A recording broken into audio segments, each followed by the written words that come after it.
Hello everyone, welcome to Sanmarga classes. ಕ್ಷೇತ್ರಗಣಿತ ಅಧ್ಯಾಯದ 20ನೇ ಪ್ರಶ್ನೆಯನ್ನ ಗಮನಿಸಿ.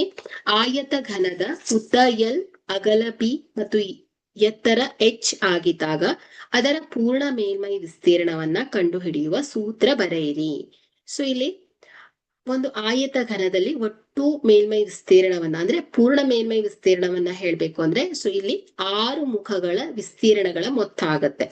ಸೊ ಇಲ್ಲಿ ಕೆಳಭಾಗ ಮತ್ತು ಮೇಲ್ಭಾಗದ ವಿಸ್ತೀರ್ಣ 2 ಇಂಟು ಎಲ್ ಬಿ ಪ್ಲಸ್ ಮುಂಭಾಗ ಮತ್ತು ಹಿಂಭಾಗದ ವಿಸ್ತೀರ್ಣ 2 ಇಂಟು ಎಲ್ ಎಚ್ ಪ್ಲಸ್ 2 ಪಾರ್ಶ್ವಗಳ ವಿಸ್ತೀರ್ಣ 2 into B H. Okay, so ಹಾಗಾದ್ರೆ ಇದರಲ್ಲಿ 2 ಸಾಮಾನ್ಯವಾಗಿ ಹೊರ ತೆಗೆದುಕೊಂಡಾಗ 2 into L B plus L H plus B H ಆಗತ್ತೆ. ಸೊ ಇದೇನ್ ಹೇಳಿ ಆಯತಘನದ ಪೂರ್ಣ ಮೇಲ್ಮೈ ವಿಸ್ತೀರ್ಣದ ಸೂತ್ರ ಆಗಿದೆ.